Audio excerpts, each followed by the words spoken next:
Welcome to Still Science Lab. Tonight we explore about the disturbing reason why free will is physically impossible. Take a moment to focus on the immediate physical reality of your own existence right now. You are sitting in a room, anchored to a spinning planet, moving through a quiet corner of an average galaxy. But bring your attention closer, pulling it entirely away from the cosmos and focusing it solely on the heavy, silent space directly behind your eyes.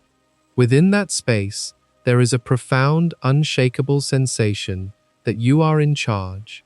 You are the absolute architect of this present moment. You made a conscious decision to be here. You looked at a screen, your mind processed an option, and you independently chose to click a button. If you wanted to, right at this very second, you could choose to raise your right hand.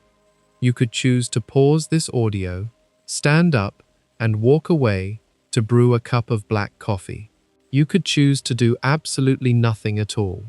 This feeling, this visceral, intuitive, and unbroken sensation that you are the sole author of your actions, is not merely a passing thought.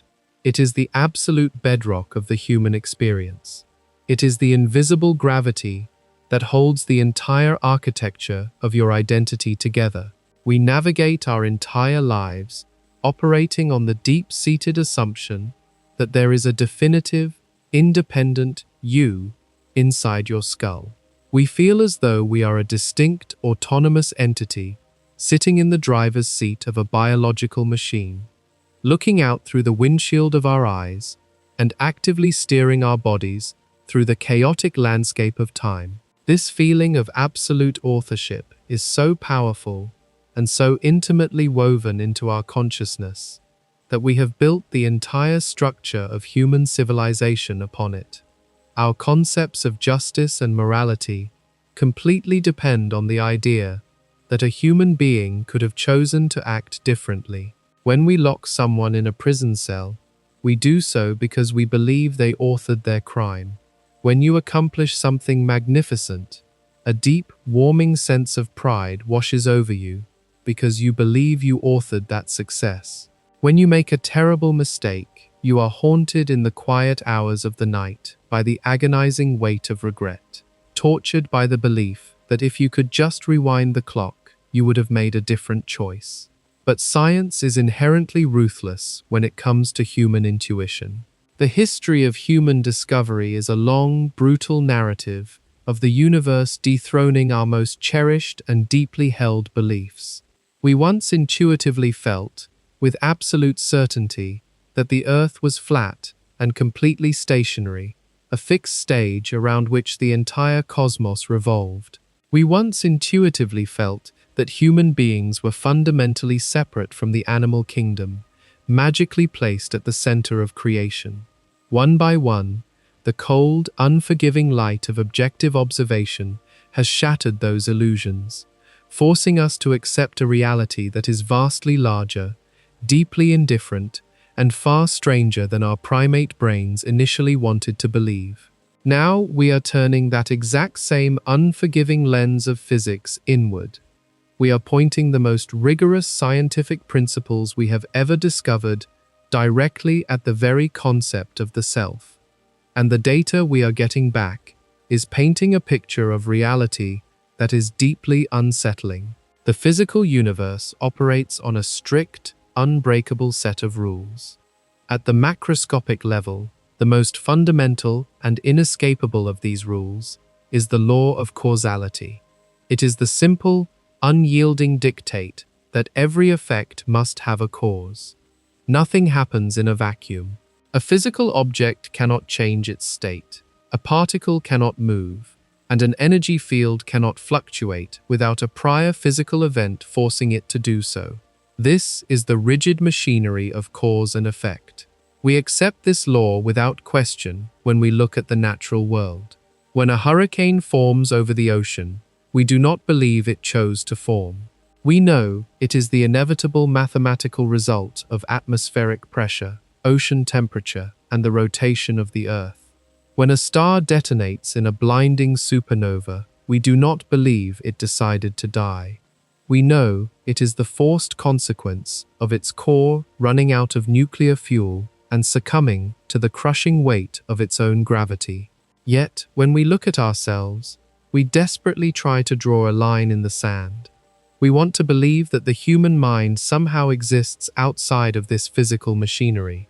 We want to believe that while the planets, the stars, and the oceans are bound by the strict laws of physics, the firing synapses inside our skulls are granted a magical exemption. We treat our thoughts as if they are ghosts, ethereal phenomena that exist independent of the physical universe, capable of reaching down into the material world and moving matter simply through the sheer force of will.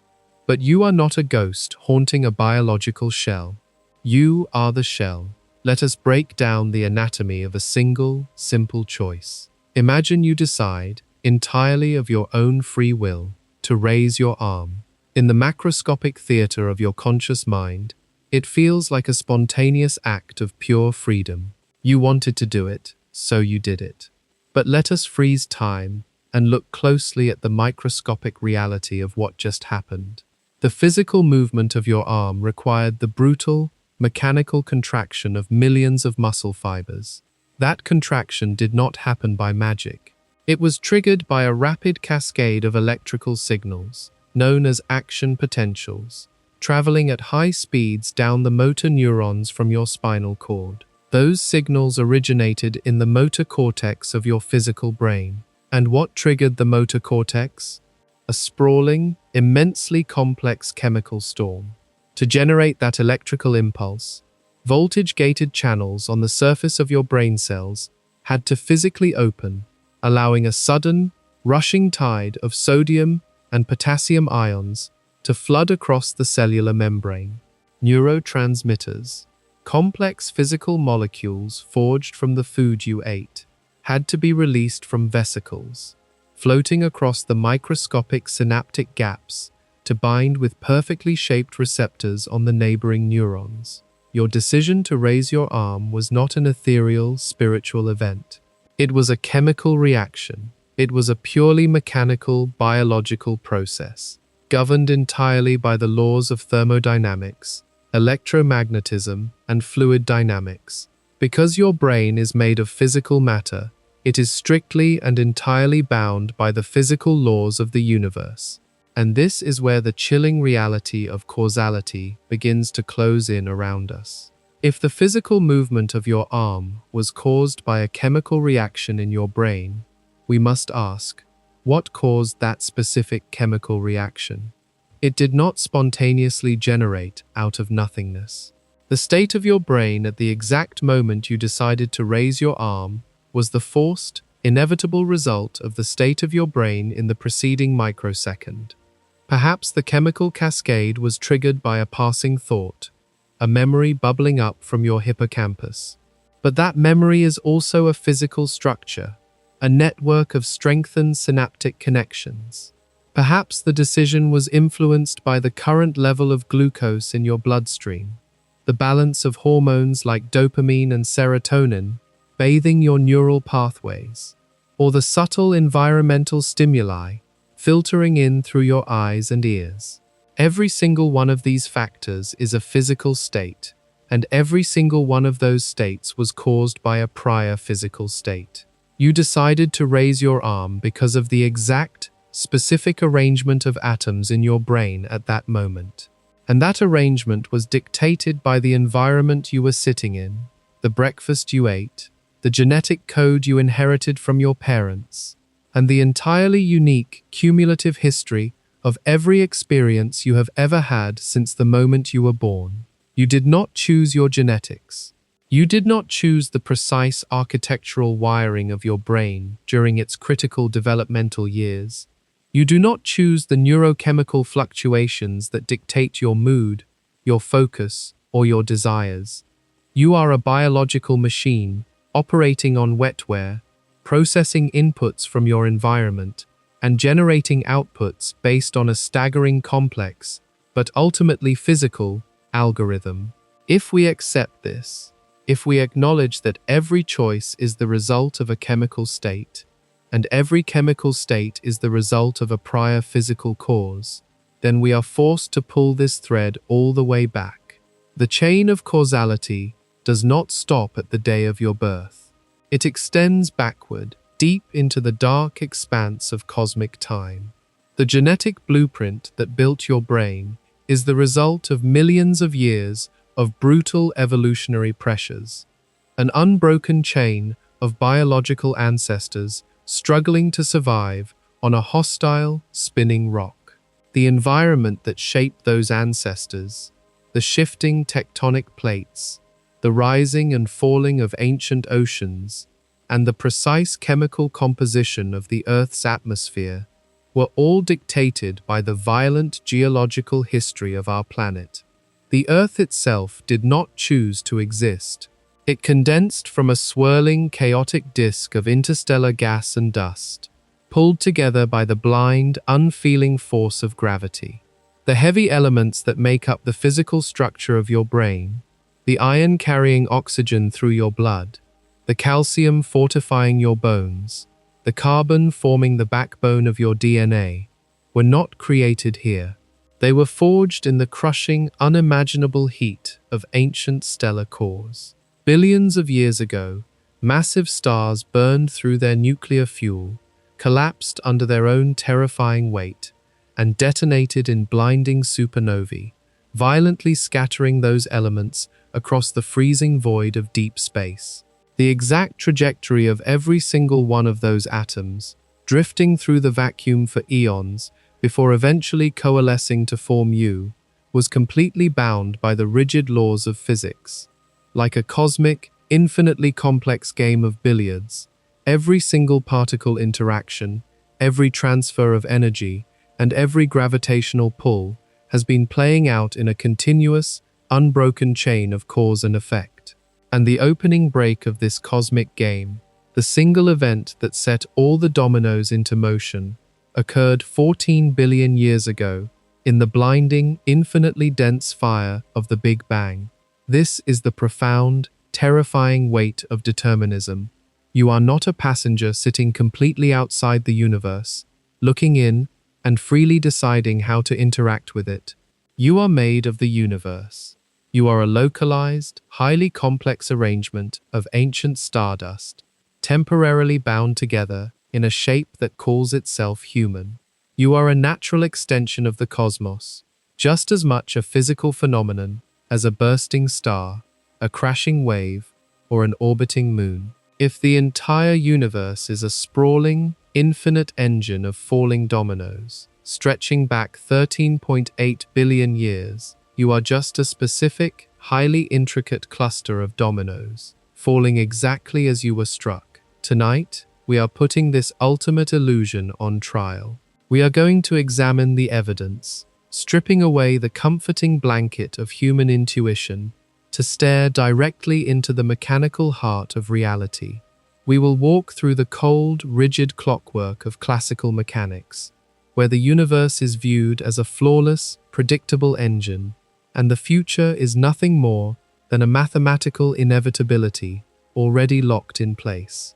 We will plunge into the strange, boiling, and highly chaotic realm of quantum physics to see if the random, unpredictable roll of subatomic dice can somehow provide an escape route from destiny, or if it merely trades the prison of determinism for the equally terrifying prison of random chance. We will explore the deeply unsettling implications of the cosmos itself, analyzing ancient light from distant quasars to test whether the universe is superdeterministic, a reality where the entire script of existence was permanently written at the dawn of time. And finally, we will confront the terrifying, undeniable, and highly clinical data emerging from modern neuroscience, where brain scanners can peer through the human skull and literally watch the subconscious machinery of the mind make a decision seconds before the conscious self is even aware of it. We are going to confront a reality that is deeply unsettling, a scientific truth that fundamentally disrupts the narrative of what it means to be alive. We want to believe that we are the masters of our fate, the captains of our souls. But the physics of the universe do not care about poetry. The physics of the universe dictate that you are a complex biological machine, rendering a highly specific, pre-written code. The illusion of choice is breathtakingly convincing, but it is just that, an illusion generated by a brain that is far too complex to understand its own underlying programming in real time. By the end of this journey, we will have to ask ourselves a profound and terrifying question. If the universe is an unyielding machine, an infinite web of causes and effects stretching from the dawn of time to the heat death of the cosmos, can anything inside your skull truly escape the gears? For most of human history, the universe was a deeply terrifying and entirely unpredictable place. Our ancestors stood under the sprawling canopy of the night sky and projected their own fears, desires, and chaotic emotions onto the silent stars. When a comet burned a sudden, jagged streak across the heavens, it was interpreted as a dark omen, a message from angry gods. When the sun vanished behind the moon during a solar eclipse, plunging the world into a sudden, unnatural twilight, it felt as though the world was ending. Reality was perceived as a living, breathing entity, governed by magic, whim, and divine intervention. The cosmos was a theater of chaos, where nothing was guaranteed, and the fundamental rules of existence could change at a moment's notice.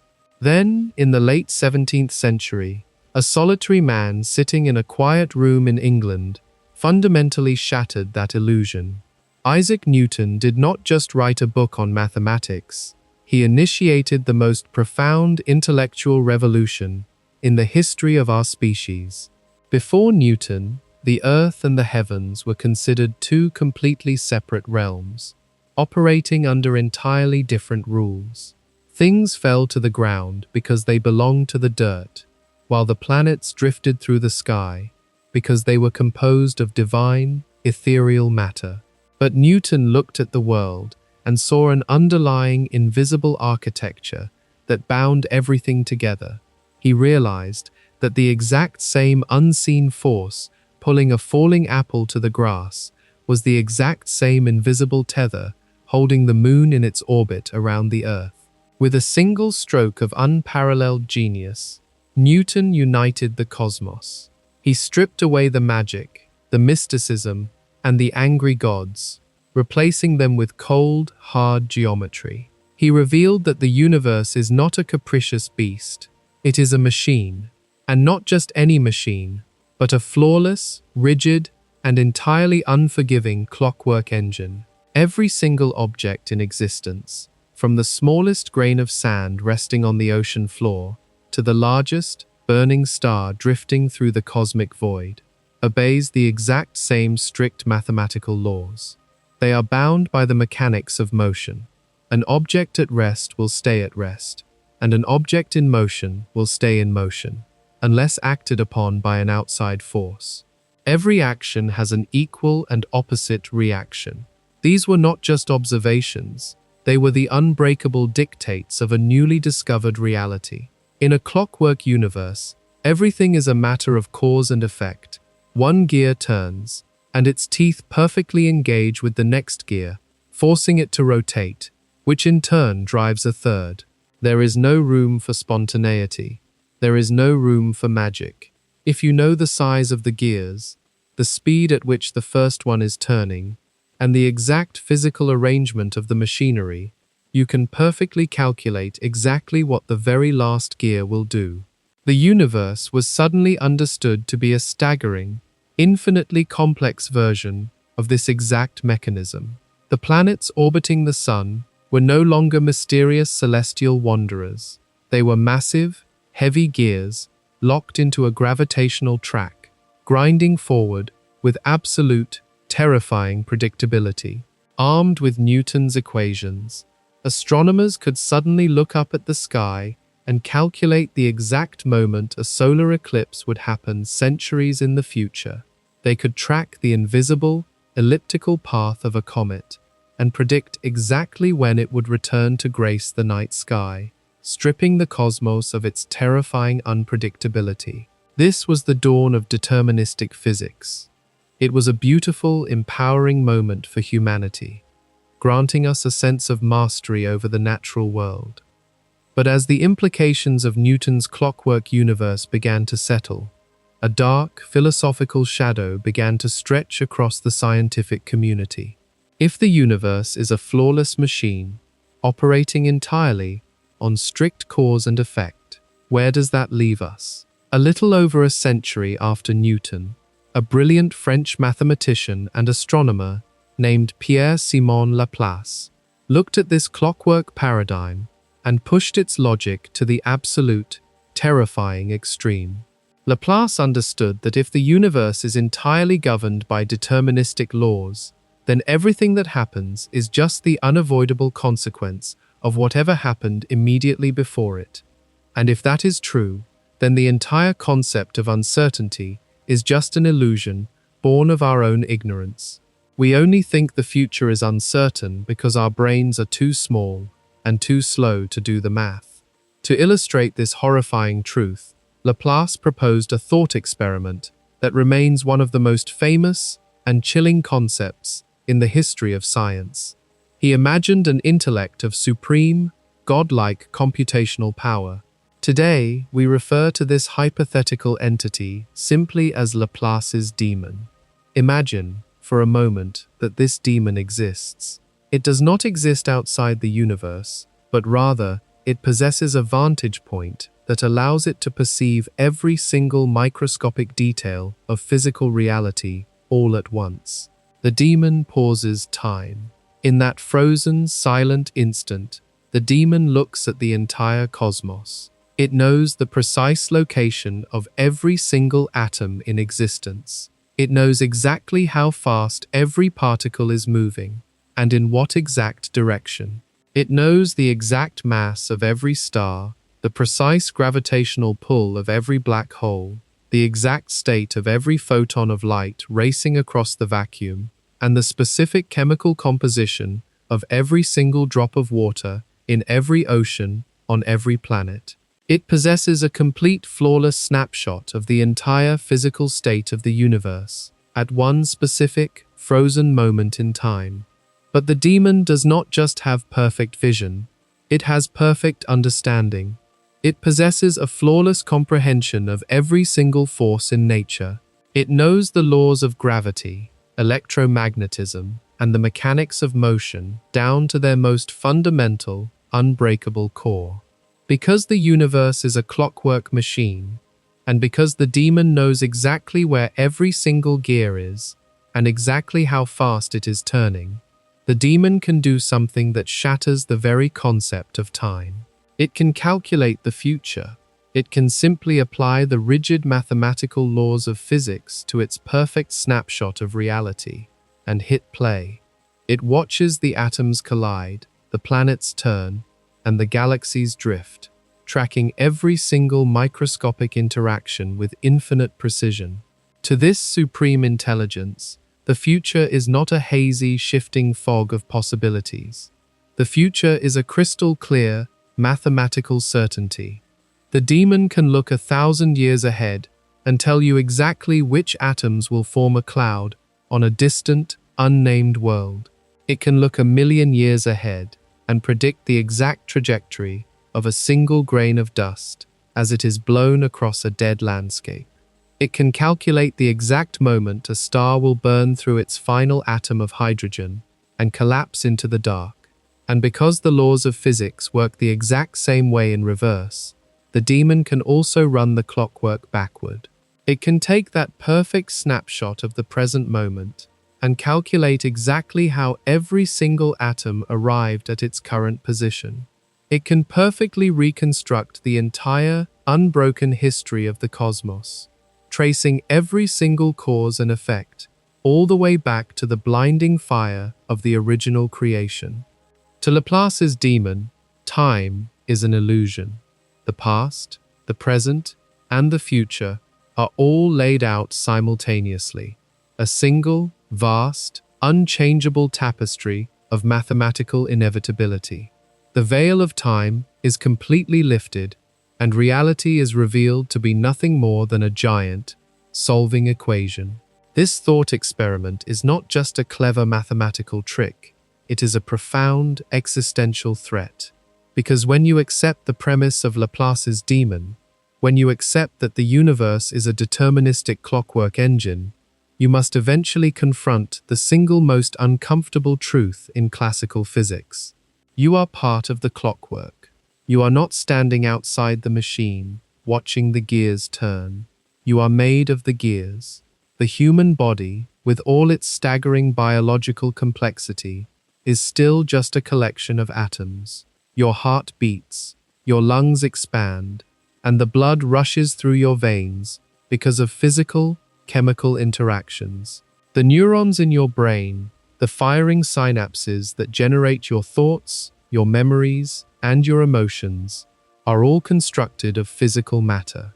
And because they are physical matter, they are strictly and entirely bound by the exact same unforgiving laws of physics that govern the orbit of the moon and the trajectory of a falling apple. If Laplace's demon knows the precise location and momentum of every atom in the universe, then it knows the precise location and momentum of every single atom inside your skull. It knows the exact chemical balance of your neurotransmitters. It knows the electrical charge of every single nerve ending in your body.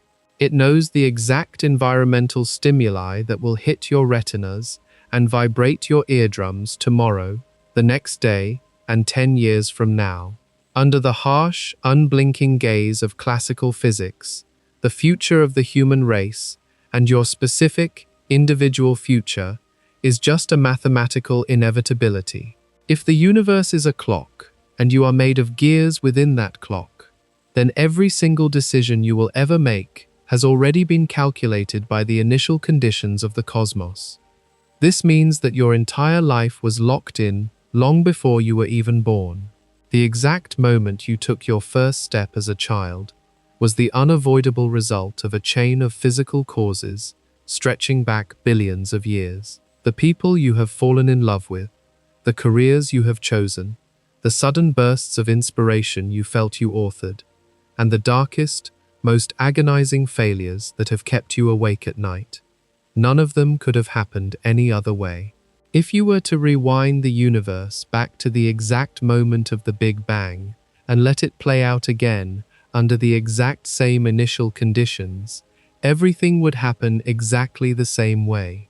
Every war, every symphony, every tear, and every smile would replay with the exact same flawless precision. You feel as though you are weighing options, making choices, and charting a unique path through an open future. But that feeling is nothing more than the biological exhaust of a highly complex machine, functioning exactly as it was programmed to function. Your consciousness is simply watching the gears turn, falsely claiming responsibility for the motion. If Laplace's demon is theoretically possible, then the concept of regret is entirely meaningless. You cannot regret a choice you never truly had the power to make. You could not have acted differently any more than a rock could choose to fall upward against the pull of gravity. The guilt you carry, the pride you harbor, the anxiety you feel about the days yet to come, it is all built on the illusion that you are somehow separate from the physical laws of nature.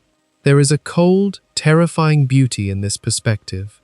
It paints a picture of a universe that is incredibly elegant, a cosmos bound together by an unbreakable chain of logic and mathematics. It suggests that there are no true accidents, no random tragedies, and no senseless chaos. Everything that has ever happened, and everything that ever will happen, is part of a single, vast, unfolding equation. But this beauty comes at an agonizing cost. It strips us of our agency. It reduces human beings to highly complex biological automatons, blindly playing out a script that was written in the fiery, expanding moments of the early universe. We rebel against this idea. It feels inherently wrong. Our entire subjective experience screams that we are free. We want to believe that there is a spark within us, a ghost in the machine, something that can push back against the rigid gears of causality and forge an unwritten destiny. But for centuries after Newton, the physics simply did not support this intuition. The classical paradigm stood as an impenetrable, towering fortress of determinism. As science progressed, our telescopes looked deeper into the void, and our microscopes peered deeper into the structure of matter. And everywhere we looked, we only found more rules, more laws, and more clockwork. The shadow of Laplace's demon stretched across the entire intellectual world, a silent, unseen intelligence, calmly calculating the exact moment of our inevitable, predetermined end. To escape this terrifying trap, we would need something more than philosophy. We would need a fundamental breakdown of the universe itself. We would need to look so closely at the fabric of reality that the clockwork engine finally began to shatter. And as the 20th century dawned, that is exactly what humanity did, leading us from the cold certainty of classical mechanics into a new, strange realm of physics that would change the nature of reality forever. There is a profound, almost hypnotic cognitive dissonance woven into the very fabric of human perception. When we turn our gaze outward, looking through the lenses of our telescopes, at the cold, sprawling theater of the cosmos, we easily accept that everything we see is a slave to the laws of physics. We watch the slow, violent collision of distant galaxies, and we understand that it is simply gravity blindly executing its mathematical mandate.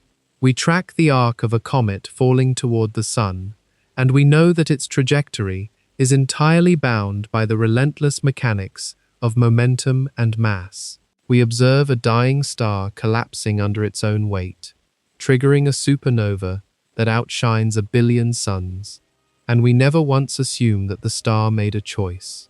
We recognize that the macroscopic universe is a clockwork engine, devoid of intent, operating strictly on the unyielding principles of cause and effect. But the moment we turn our gaze inward, the moment we stop looking at the stars and look into a mirror, we suddenly invent a massive, glaring blind spot. We draw an arbitrary, invisible line at the boundary of human skin. We desperately convince ourselves that the physical laws governing the birth and death of galaxies somehow lose their authority the moment they cross the threshold of the human skull. We suffer from a deeply entrenched illusion of dualism. For millennia, we have comforted ourselves with the belief that the human mind exists in some separate, ethereal realm. We treat our thoughts, our desires, and our decisions as if they are fundamentally detached from the messy, physical reality of the universe. We imagine that there is a spark within us, a ghost in the machine, an immaterial soul, a conscious pilot, sitting in the dark theater of the brain, watching the sensory data come in on a screen, and freely pulling levers to dictate our actions. We like to pretend that we are supernatural entities, merely haunting a biological shell, capable of reaching down from our magical realm to move matter through the sheer, unconstrained force of will. But modern science demands that we strip away this comforting mythology and confront the raw, unforgiving reality of human biology. You are not a ghost haunting a biological shell. You are the shell. To understand the terrifying implications of this reality, we must shift our focus away from the immense scales of the cosmos and zoom entirely inward. We must travel into the absolute, suffocating darkness of the human cranium. The brain is not a magical conduit to a spiritual realm. It is a physical object. It is roughly 3 pounds of wet, electrified, highly folded tissue, resting in a pool of cerebrospinal fluid, sealed inside a pitch-black vault of bone. It has no direct access to the outside world. It has never seen the light of a sunset. It has never heard the sound of crashing waves, and it has never felt the warmth of another human touch. It sits in total silence, blindly constructing a vivid hallucination of reality, based entirely on a steady stream of electrical impulses traveling up the nerve fibers from your sensory organs. Everything you consider to be you resides in this dark, silent room.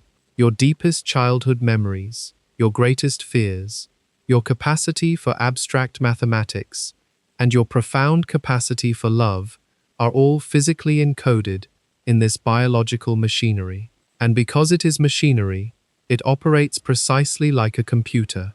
It is a sprawling, unimaginably dense network of 86 billion nerve cells, connected by over 100 trillion microscopic synaptic pathways. It is a biological processor, built of carbon, water, and trace minerals, running a highly complex algorithm forged by millions of years of brutal evolutionary pressures. When you sit in a quiet room and make a decision, it feels like a spontaneous, immaterial event. It feels as though a thought simply blooms out of the void, authored entirely by your conscious self. But if we could shrink down to the microscopic scale and observe the exact physical reality of that choice, the illusion of spontaneity would instantly vanish. We would see that a thought is not a spiritual event. It is a localized, physical storm. Let us look at the precise anatomy of a single, conscious decision. Suppose you are holding a cup of water, and you decide to take a drink.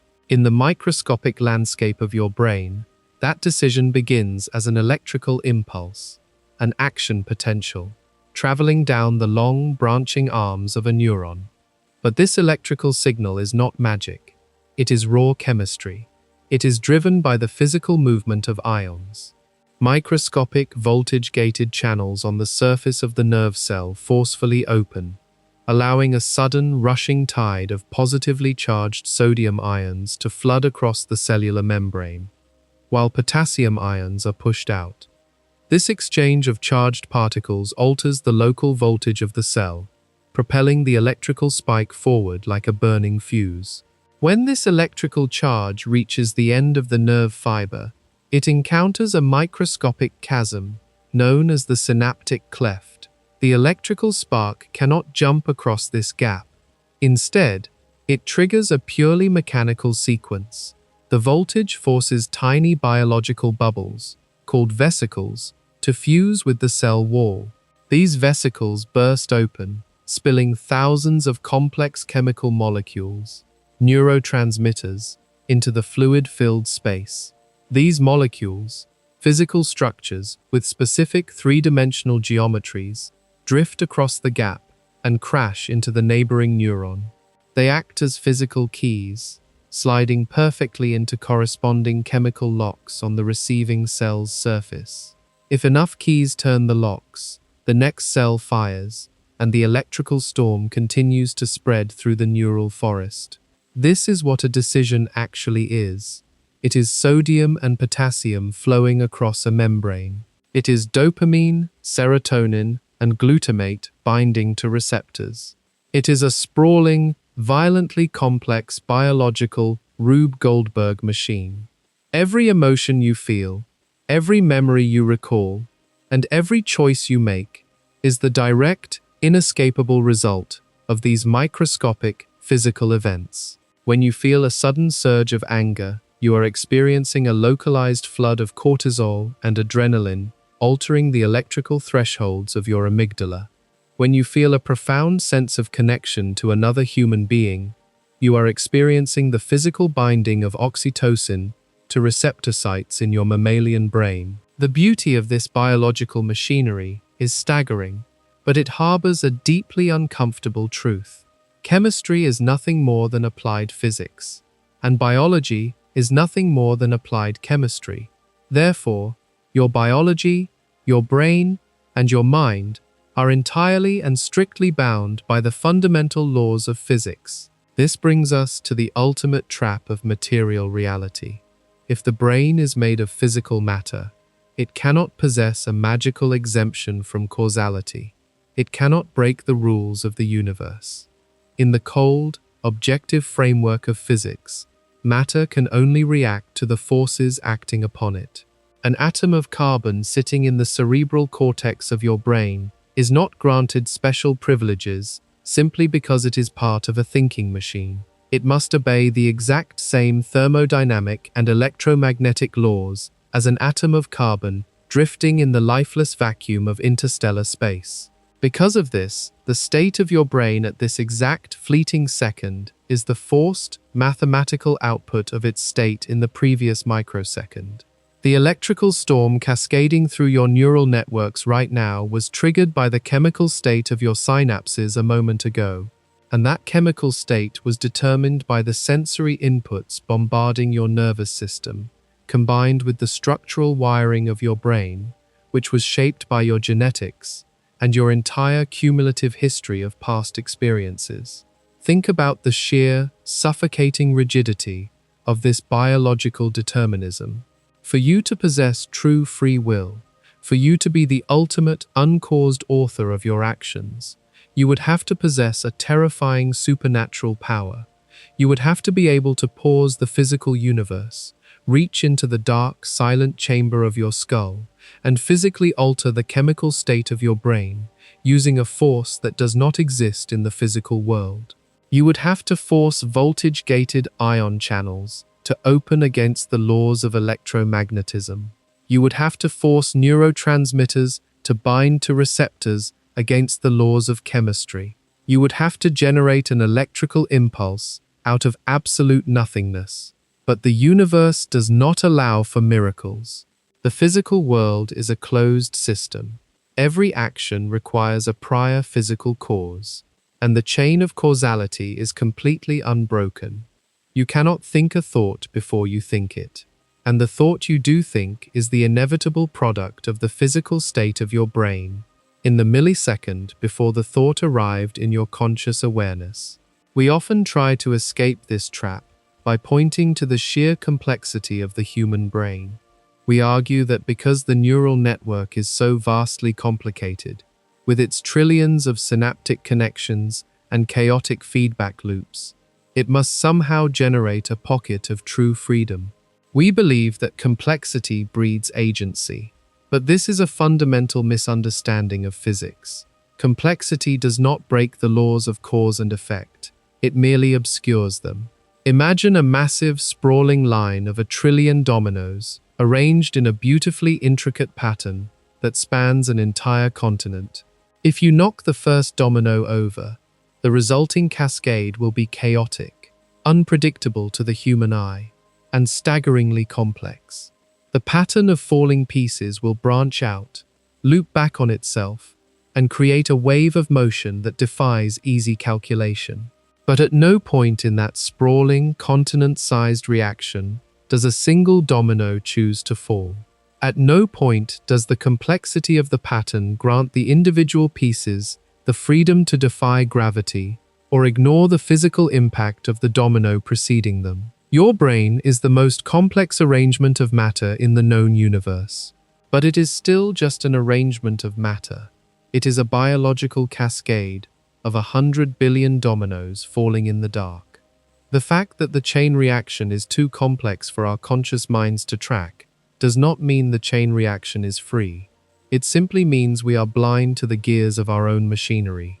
When we finally digest this reality, the cognitive dissonance begins to collapse, replacing our false sense of supernatural elevation with a creeping, existential dread. If your biology does not grant you an exemption from causality, then the concept of the self undergoes a violent, fundamental shift. The you that you identify with, the conscious observer sitting behind your eyes, is not the driver of the vehicle. The conscious mind is simply a monitor, a biological screen displaying a highly edited, delayed broadcast of the subconscious calculations that your brain has already completed in the dark. You are an immensely complex, self-aware piece of the universe. You are the cosmos, experiencing itself, processing information, and reacting to stimuli. But you are doing so on a strict, predetermined set of rails. The love you feel, the art you create, and the choices you agonize over are the beautiful, inevitable exhaust of a biological engine grinding forward through time. The trap of chemistry is absolute. We look out at the stars and accept that they are bound by the physics of their creation. It is time we look into the mirror and accept that we are bound by the exact same physical fate, trapped within a magnificent, tragic, and unyielding biological machine. For nearly 300 years, the ghost of Isaac Newton cast a long, rigid shadow over the entire scientific world. The Clockwork Universe was not just a prevailing theory, it was an absolute, dogmatic truth.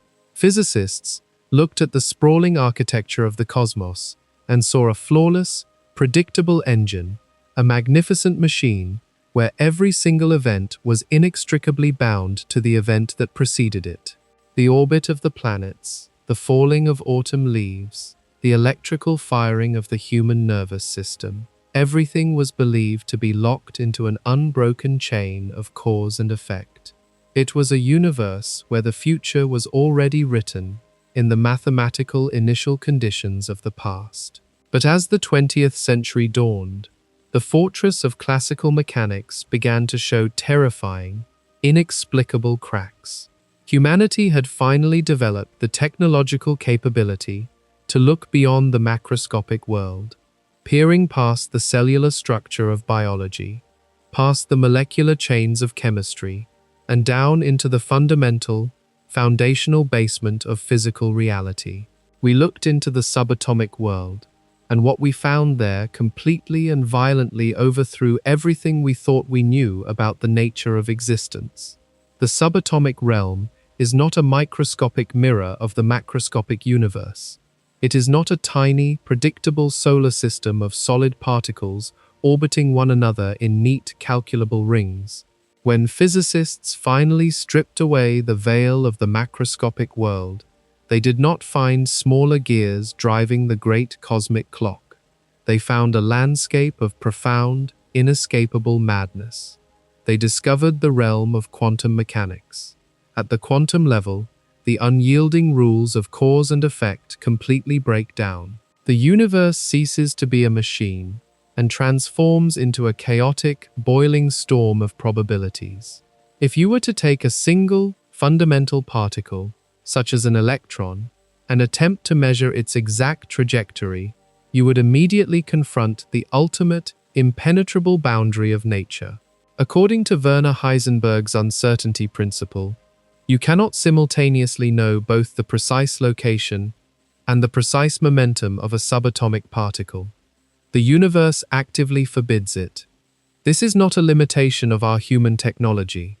It is not a flaw in our microscopes or a lack of processing power in our computers. It is a fundamental, structural property of reality itself. Before a particle is observed, it does not exist in a single, definitive physical location. It exists as a wave of probability, a ghostly smear of potential, simultaneously occupying every possible position allowed by its energy state. It is everywhere and nowhere all at once. It is only in the exact moment of interaction, the precise millisecond of measurement, that this sprawling wave function violently collapses, forcing the particle to blindly choose a definitive location in space. And the location it chooses is entirely, fundamentally random. This realization sent a violent shockwave through the global scientific community, completely shattering the comfortable illusion of the deterministic universe. The great, terrifying intellect of Laplace's demon, the theoretical entity that could predict the entire future of the cosmos by calculating the momentum of every atom, was suddenly blinded. The demon cannot predict the future because, at the subatomic level, the future literally does not exist yet. It is not hidden, it is unwritten. The fundamental building blocks of reality are not following a strict mathematical script. They are rolling microscopic dice. The universe is playing a relentless, chaotic game of chance in the dark. When this bizarre, probabilistic nature of reality was fully confirmed, it triggered a massive collective sigh of relief among philosophers, humanists, and even some of the greatest physicists of the era. For centuries, the crushing weight of determinism had threatened to reduce the human experience to a meaningless, pre-programmed pantomime. If the universe was a rigid machine, human beings were nothing more than helpless gears. But the quantum rebellion suddenly offered an escape route. It provided a spectacular, glowing exit door from the prison of fate. If the universe is not strictly predetermined, the argument went, then the future remains open. If the foundational layer of reality is not locked into an unbroken chain of cause and effect, then perhaps the chain can be broken. For decades, philosophers and scientists desperately hoped that this quantum uncertainty was the ultimate rescue operation for human free will. They looked at the chaotic, unpredictable storm of the subatomic realm and saw the perfect hiding place for the human soul. They theorized that the human brain, with its staggering, unfathomable complexity, might somehow harness this quantum chaos. They pointed to the microscopic structures inside our neurons, the incredibly narrow ion channels, the delicate synaptic clefts, and the fragile microtubules forming the cellular scaffolding of our minds. These biological structures are so incredibly small that they border on the quantum realm. What if, they argued, the electrical firing of a neuron is occasionally influenced by a single, random quantum fluctuation? What if an electron randomly tunneling across a barrier in your brain is the spark that tips a decision in one direction over another? In this romanticized view of neuroscience, quantum mechanics is the liberating force that shatters the chains of biology. It introduces a vital, unpredictable spark into the wetware of the human mind. If our brains are sensitive enough to amplify these subatomic quantum events into macroscopic, conscious thoughts, then our decisions are no longer the strictly calculated outputs of a biological machine. They are unpredictable. They are unbound from the past, and therefore the hopeful narrative concludes, we are finally free. We are the masters of our own destiny, navigating a universe that is just as open and undecided as our own minds. It is a beautiful, deeply comforting idea. It tells us exactly what we desperately want to hear.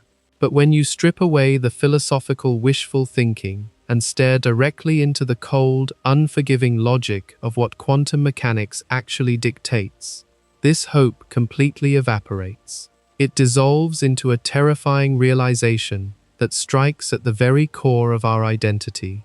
Quantum mechanics does not rescue free will. It actually makes the problem infinitely worse.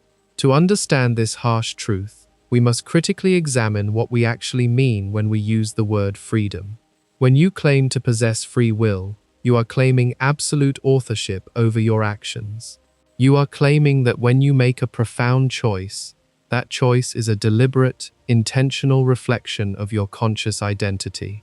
You are saying that your actions are driven by your unique personality, your accumulated memories, your moral framework, and your logical reasoning. To be the author of your destiny, your decisions must flow directly from who you are as a conscious entity. Now, introduce quantum mechanics into this delicate framework. What exactly is a quantum fluctuation? It is a fundamentally uncaused event. It is an event that occurs without any prior physical provocation, governed entirely by the blind, unfeeling laws of probability. If you place a radioactive atom in a sealed box, you can know its half-life, but you cannot possibly predict the exact, specific moment it will decay. The decay happens entirely at random. Nothing in the history of the universe caused it to decay at that exact millisecond. It is a roll of the cosmic dice. Now transplant that random decay, that unpredictable quantum coin flip, directly into the soft, biological architecture of your brain. Imagine you are standing at the absolute precipice of a life-altering decision. You are agonizing over a choice that will dictate the entire future course of your life. You weigh the options, you consider your values, and you consult your deepest fears and highest aspirations. Your physical brain is running its complex, deterministic calculations, processing the chemical and electrical signals that constitute your conscious mind. But suddenly, deep within the microscopic machinery of your prefrontal cortex, a quantum event occurs. A single, subatomic particle spontaneously shifts its state. An electron randomly tunnels across a synaptic barrier. This uncaused, purely probabilistic event alters the local electrical charge of a neuron just enough to push it over the threshold. The neuron fires. The signal cascades through your neural network, entirely overriding your biological calculations, and you suddenly make your choice. You choose option A instead of option B. In this scenario, your decision was certainly not predetermined by the classical laws of physics. Laplace's demon, the chain of causality stretching back to the Big Bang, was successfully broken. But we must ask the single, most devastating question in the entire philosophy of mind. Did you make that choice? The answer is a resounding, terrifying no. You did not make the choice. A subatomic coin flip made the choice. A blind, unfeeling, entirely random fluctuation in the quantum vacuum hijacked your nervous system and dictated your action. Randomness is the exact polar opposite of authorship. Being subjected to the chaotic whims of quantum probability does not grant you agency. It strips you of it entirely. You cannot be held morally responsible for the outcome of a random number generator. If your thoughts, your desires, and your physical actions are simply the macro-scale result of random subatomic noise occurring inside the dark, wet environment of your skull, then you are not the sovereign author of your destiny. You are a biological hostage. You are a helpless passenger, strapped into a machine that is violently swerving based on the roll of invisible dice. This is the ultimate, inescapable trap of modern physics, a terrifying philosophical paradox that leaves the human mind with nowhere left to hide. When we attempt to carve out a space for free will, we find ourselves crushed between two impenetrable, unyielding walls of scientific reality. On one side, we have the towering, rigid wall of classical determinism. If the macroscopic laws of the universe hold absolute sway over the chemical interactions in your brain, then every thought you have ever had was pre-written at the dawn of time. Your choices are nothing more than the inevitable, forced output of a biological equation. You are a puppet dancing on the strings of causality, blindly playing out a script you had absolutely no part in writing. Desperate to escape this fate, we turn to the other side, only to smash headlong into the chaotic, boiling wall of quantum mechanics. If the subatomic realm injects true randomness into our biological networks, breaking the chains of determinism, we do not gain control. We simply trade the prison of fate for the terrifying anarchy of chance. Our actions become unmoored from our intentions, dictated by the spontaneous, uncaused stuttering of elementary particles. A roll of the dice is not a choice. A random fluctuation is not freedom. We want our choices to be determined, but we want them to be determined exclusively by us. We want to be the uncaused cause, the prime mover in the center of our own minds. We want to step outside the physical universe, look down at our own brains, and manipulate the gears without being subject to the laws of motion. But physics strictly forbids this kind of supernatural interference. You are either bound by the unyielding chain of prior causes, or you are completely unhinged by the unpredictable storm of quantum chance. There is no third option. There is no magical middle ground where the laws of nature are suspended just so you can feel a sense of ownership over your actions. This realization marks a profound existential shift in how we must view ourselves and our place in the cosmos. It forces us to confront a deeply uncomfortable emptiness at the core of our identity. The feeling of free will is so intensely vibrant, so heavily textured, and so convincingly real that our conscious minds violently reject the idea that it might be a phantom. When you raise your hand, you feel the intent, You feel the absolute weight of your own agency, pushing into the physical world. But our senses have deceived us before. Our eyes tell us that the earth is flat. Our bodies tell us that the ground beneath our feet is completely stationary, even as we hurtle through the vacuum of space at tens of thousands of miles an hour. Evolution did not design the human brain to perceive the absolute, objective truth of the universe. It designed the human brain to survive. And the illusion of free will, the deeply ingrained belief that we are in control, is an incredibly powerful, adaptive evolutionary tool. It allows us to navigate complex social hierarchies, build civilizations based on accountability, and possess the necessary drive to endure the brutal, unforgiving reality of nature. It is a necessary fiction, a beautiful, tragic lie written into our genetic code. The quantum rebellion of the 20th century did not set us free. It simply revealed that the universe is far stranger, far more chaotic, and deeply more indifferent to our existence than we ever dared to imagine. It proved that the clockwork engine is broken, but it replaced the gears with a terrifying casino. As we stare into the microscopic abyss, watching the subatomic particles blink in and out of reality, in a frenzy of random probability, we are forced to finally let go of the ghost in the machine. We are forced to accept that whether our lives are pre-written by the cold laws of classical physics or constantly derailed by the chaotic noise of the quantum realm, the one thing we do not have, and can never physically possess, is the very thing we thought defined us. We are conscious, we are alive, and we are experiencing the staggering beauty of the cosmos. But we are absolutely, undeniably, not in control. There is a quiet, underlying terror in the study of quantum mechanics that goes far beyond the simple unpredictability of subatomic particles. It is the realization that the universe might not just be strange, but actively hostile to our most basic assumptions about reality. To understand the true depth of this hostility, we must confront the most bizarre and deeply unsettling phenomenon in all of modern physics. We must look at quantum entanglement. When two subatomic particles interact in a certain way, their physical properties become permanently linked. They become entangled. It does not matter if you separate these particles by a few inches, 100 miles, or entire galaxies.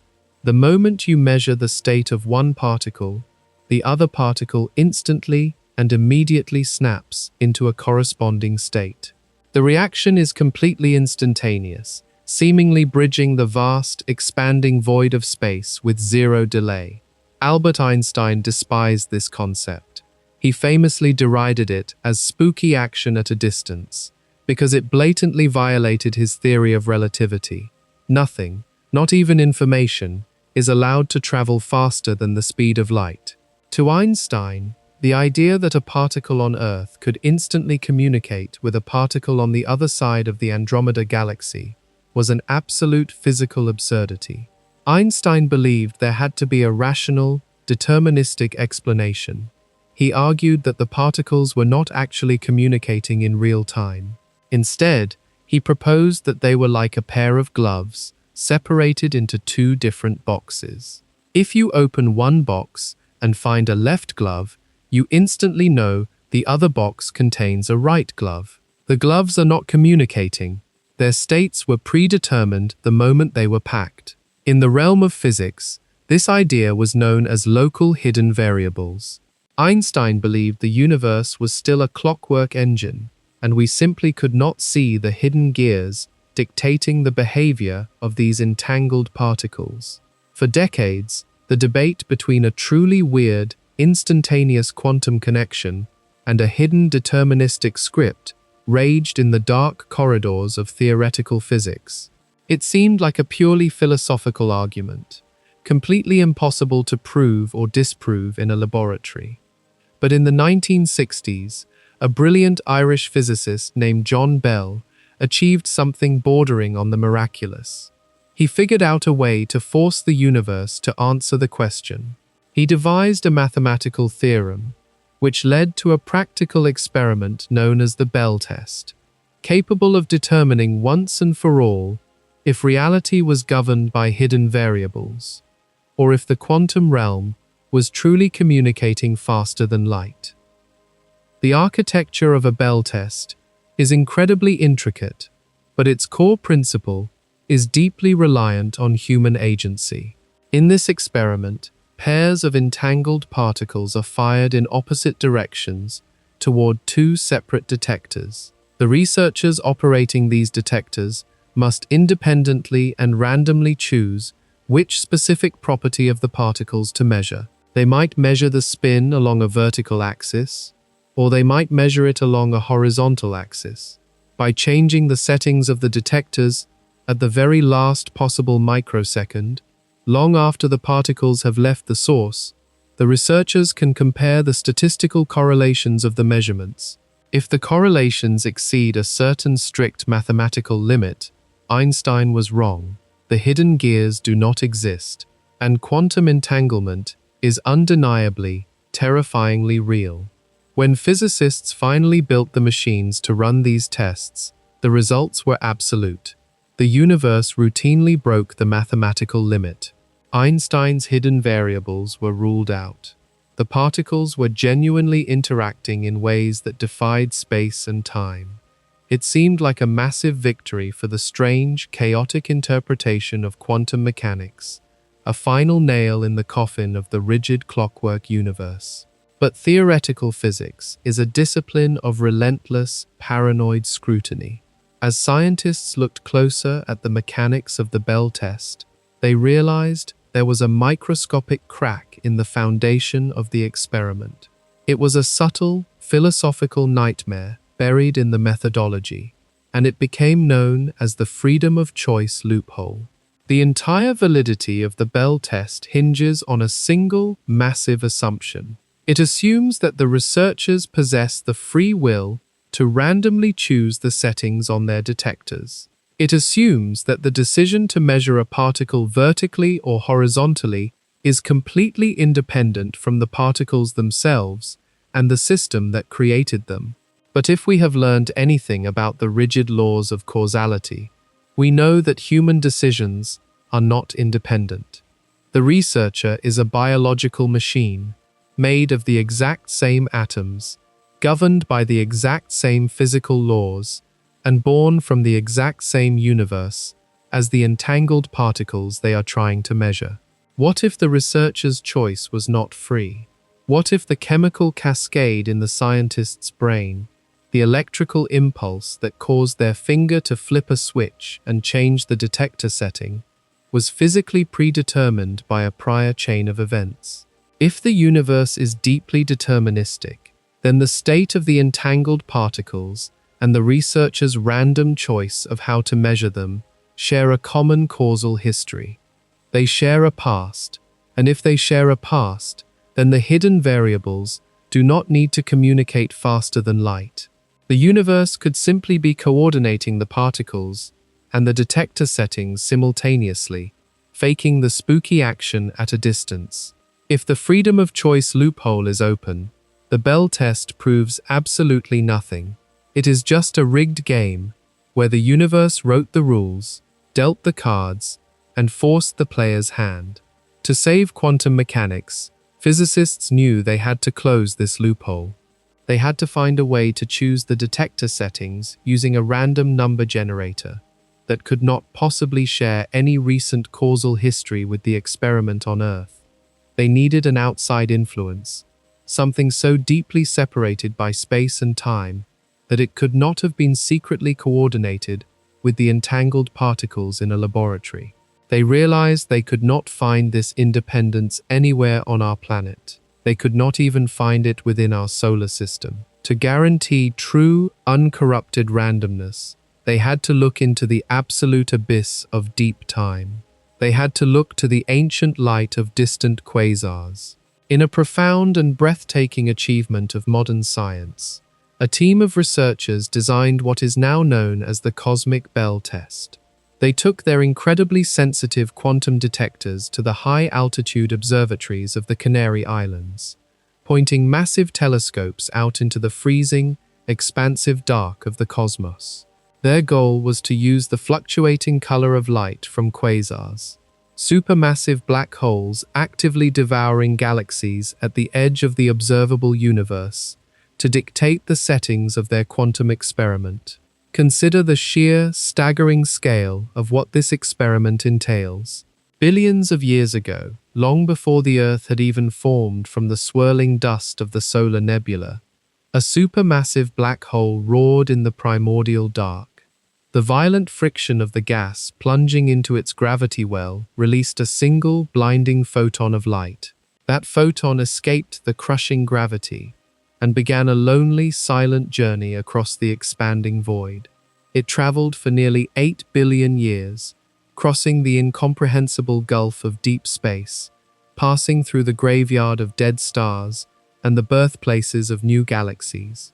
It flew through the cold, empty vacuum, while the Earth cooled, while the first oceans formed, and while the slow, brutal process of biological evolution eventually produced a species capable of looking up at the sky.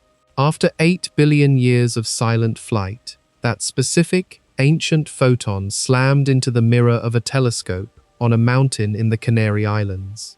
The precise wavelength of that ancient light was immediately measured and translated into a digital signal. That signal was used, in the span of a fraction of a microsecond, to choose the setting on a quantum detector that was about to measure a freshly generated entangled particle. On the other side of the experiment, another telescope looked at a completely different quasar, in a completely different direction of the sky, using its ancient light to set the other detector. By using the random fluctuations of light emitted billions of years ago from opposite ends of the universe, the scientists pushed the freedom of choice loophole back to the very dawn of time. The quasars were so incredibly distant from one another that they had never been in causal contact. Light from one had never had enough time to reach the other. There was absolutely no way they could have communicated, conspired, or shared a hidden variable in the recent past. The experiment was run, the ancient light guided the modern machines, and the results were completely unambiguous. The mathematical limits were shattered once again. The quantum entanglement was real. The spooky action at a distance persisted, even when the choice of measurement was handed over to the ancient, random fury of distant black holes. The physics community celebrated. It seemed the loophole had finally been closed. The strange, chaotic nature of the quantum realm had survived the ultimate test of cosmic scale. But in the quiet, reflective aftermath of this monumental experiment, a small faction of theoretical physicists looked at the data and realized something deeply unsettling. The cosmic bell test did not close the loophole. It merely expanded it to a terrifying, existential extreme. If the universe is a closed system, and every effect has a prior cause, then there is still one event in the history of the cosmos that connects the two distant quasars, the Earth, the scientists, and the entangled particles. There is one single violent origin point where everything that exists was compressed into a space smaller than a single atom, the Big Bang. This realization gives rise to the most unsettling and philosophically devastating interpretation of quantum mechanics ever conceived. It is known as superdeterminism. Superdeterminism suggests that we are not living in a universe that allows for random quantum fluctuations, nor are we living in a universe where particles magically communicate faster than light. Instead, we are living in a universe that is so deeply, rigidly, and flawlessly interconnected from the exact moment of its birth that the concept of independence is a total physical impossibility.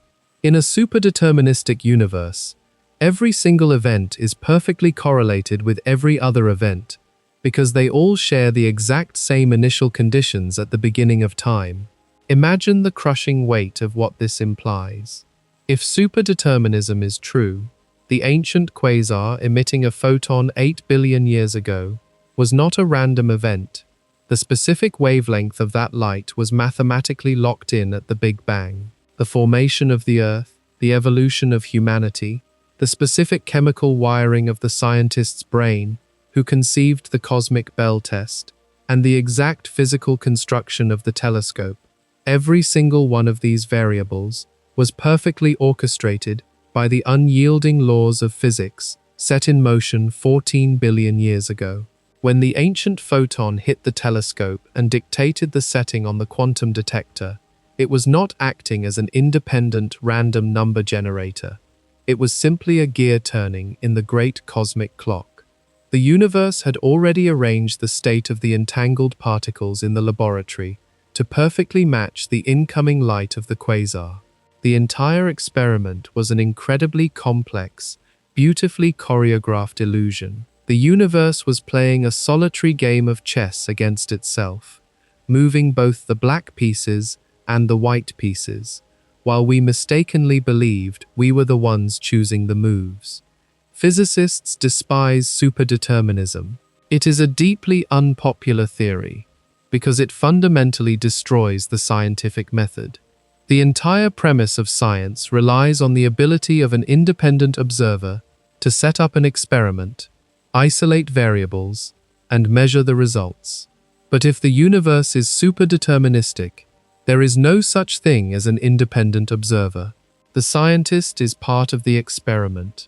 The thoughts in the scientist's head, the hypotheses they form, and the physical actions they take to test those hypotheses are all predetermined by the exact same cosmic script that dictates the behavior of the particles they are studying. It is a cosmic conspiracy of unimaginable proportions. It suggests that nature is actively hiding its true deterministic mechanics behind a flawless facade of quantum weirdness. If you accept superdeterminism, you must accept that reality is entirely fixed. The script of the cosmos is not being written as we go along. The ink dried 14 billion years ago. We are completely trapped inside a closed geometric loop. The feeling of making a choice, the sensation of reaching out to measure the universe and extract its secrets, is just another pre-programmed chemical reaction in a universe that allows for no deviation. The cosmic bell test was designed to prove that the quantum realm is wild, free, and completely unbound by classical determinism. It was designed to rescue the concept of randomness, and by extension, offer a sliver of hope for human free will. But in attempting to outsmart the universe, we may have simply uncovered the true, horrifying scale of our own captivity. Whether the universe is a chaotic storm of subatomic probabilities that we cannot control, or a rigidly scripted superdeterministic machine where every choice was made at the dawn of time, the ultimate conclusion remains violently the same. The profound, intuitive sense of authorship you feel over your own life is a biological hallucination. You cannot step outside the cosmic architecture because you are the architecture. We are not the authors of this story. We are merely the characters, reading our lines perfectly in the dark, entirely unaware that the ending was written before the stage was even built. Our perception of time is arguably the most intimate and inescapable feature of human consciousness. We feel time as a relentless, unidirectional river. It carries us forward, moving us away from a fixed, unchangeable past, dragging us through the razor-thin, fleeting moment we call the present, and pushing us relentlessly into an open, unwritten future. This intuitive flow is the very foundation of our belief in free will. We believe the future is a blank canvas, an empty void waiting to be shaped and colored by the decisions we make right now. We intuitively feel that the past is dead, the present is fiercely alive, and the future does not yet exist. It is a comforting, deeply human perspective. It gives us a profound sense of agency, convincing us that we are the active sculptors of our own destiny. But the universe is under no obligation to validate our biological intuitions. When we peel back the layers of our perception, and look at the fundamental mathematical geometry of reality, we discover that this flowing river of time is nothing more than an evolutionary illusion. To understand the true, terrifying nature of time and why it renders free will physically impossible, we must abandon our biological senses and confront one of the most profound scientific revolutions in human history. For centuries, the brightest minds in science shared our everyday intuition about time. Under the classical physics established by Isaac Newton, time was an absolute, universal constant. It was viewed as a giant, invisible clock ticking steadily in the background of the cosmos, completely unaffected by the matter and energy moving within it. 1 second passing on Earth was exactly 1 second passing on a dead rock on the other side of the universe. In this Newtonian framework, a universal, objective now existed across the entire expanse of space. If a star exploded a billion light-years away, there was a definitive, objective reality to whether it happened before, during, or after you snapped your fingers. Time was a rigid, unbending stage, and the events of the universe simply played out upon it. This made perfect logical sense. It aligned flawlessly with our daily experience of the world. But in the early 20th century, a young theoretical physicist named Albert Einstein completely dismantled this rigid stage, permanently altering our understanding of existence. Einstein realized something deeply unsettling about the nature of light. The speed of light in a vacuum is an absolute, unbreakable constant. It does not matter how fast you are moving, or how fast the source of the light is moving. Light will always travel at exactly the same speed relative to you. This seems like a minor, obscure technical detail, but it harbors a catastrophic physical implication for the nature of reality. If speed is simply the measurement of distance divided by time, and the speed of light must remain absolutely constant for all observers everywhere, then distance and time cannot be rigid. They must be malleable. They must warp, stretch, and bend to protect the absolute constancy of light. Einstein proved that space and time are not two separate, distinct entities. They are not an empty room and a ticking clock. They are intimately, inextricably woven together into a single, dynamic fabric known as space-time. Because space and time are part of the exact same unified structure, your movement through space directly affects your movement through time. The faster you travel through the 3 physical dimensions of space, the slower you travel through the 4th dimension of time. This is not a trick of biological perception or a mechanical flaw in the gears of our clocks. It is a fundamental structural property of the universe. If you were to board a spacecraft and travel near the speed of light for what felt like a few short years to you, you would return to Earth to find that decades, or even centuries, had passed for everyone you left behind. Your personal experience of time would have physically slowed down relative to the rest of the planet. This revelation violently destroys the Newtonian concept of an absolute, universal clock.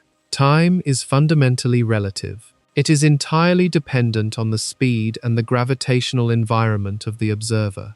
But the death of the universal clock is only the beginning of the existential crisis. The true, creeping terror of Einstein's theory emerges when we examine a concept known as the relativity of simultaneity. In our everyday lives, we assume that if 2 events happen at the exact same moment, they happen at the exact same moment for everyone, everywhere. If 2 lightning strikes hit a mountain range simultaneously, we believe that simultaneity is an objective, undeniable fact of the universe. But special relativity mathematically proves that this is a localized illusion. Because time is relative to the observer's speed, 2 observers moving at different velocities will fundamentally disagree on the chronological order of events across vast distances. Imagine you are floating in the deep, silent vacuum of space, perfectly still relative to a distant galaxy. You observe 2 brilliant stars on opposite sides of that galaxy, detonating in blinding supernovae, at the exact same moment. To you, the explosions are perfectly simultaneous. Now, imagine another observer flying past you in a spacecraft at a significant fraction of the speed of light, traveling directly toward one star and away from the other. Because this second observer is moving through the fabric of space-time at a different velocity, their plane of now is angled differently than your plane of now. To the moving observer, the star they are traveling toward detonates first, and the star they are moving away from detonates second. Neither of you is wrong. Neither of your clocks is broken. Both observations are completely, perfectly valid descriptions of physical reality. The chronological order of events in the universe is fundamentally subjective, dictated entirely by the frame of reference of the observer. If observers moving at different speeds cannot agree on what is happening at the exact same moment, then the entire concept of a universal present completely collapses. There is no singular objective now that sweeps across the cosmos like a wave. Your now is entirely unique to your specific trajectory through the vacuum of space. But this creates a profound, mind-bending paradox that shatters our understanding of free will. To understand this paradox, we must look at a thought experiment, often called the Andromeda paradox. Imagine you are sitting on a park bench on Earth, and someone walks past you at a normal, everyday pace. Because they are moving at a slightly different speed than you, their plane of simultaneity is angled ever so slightly relative to yours. Here on Earth, across short distances, this angle is so microscopic it is entirely unnoticeable. But stretch that angle across the incomprehensible gulf of deep space, all the way to the Andromeda galaxy, 2.5 million light-years away. And that tiny angle amplifies into a massive chronological divergence. For you, sitting still on the bench, your now might encompass a moment in Andromeda, where a hypothetical alien council is debating whether or not to launch a fleet of ships toward Earth. But for the person walking past you, moving toward the Andromeda galaxy, their slightly angled now encompasses a moment weeks, or even months in Andromeda's future. For the person walking, the alien fleet has already launched. For a third person walking in the opposite direction, away from Andromeda, their now encompasses a moment in Andromeda's past, before the council even gathered to debate. Because all three of these frames of reference are equally valid under the laws of physics, we are forced to draw a terrifying conclusion. If your now can include an event that has not yet happened for a moving observer, and their now can include an event that is still in your future, then the past and the future cannot be illusions. The future cannot be a blank, unwritten void. It must be just as physically real, just as solid, and just as permanently established as the present moment. To resolve this paradox, the mathematics of relativity demand a staggering architectural shift in how we view reality. We are forced to abandon the comforting concept of a flowing river of time and embrace a static, four-dimensional geometry. This is known in theoretical physics as the block universe.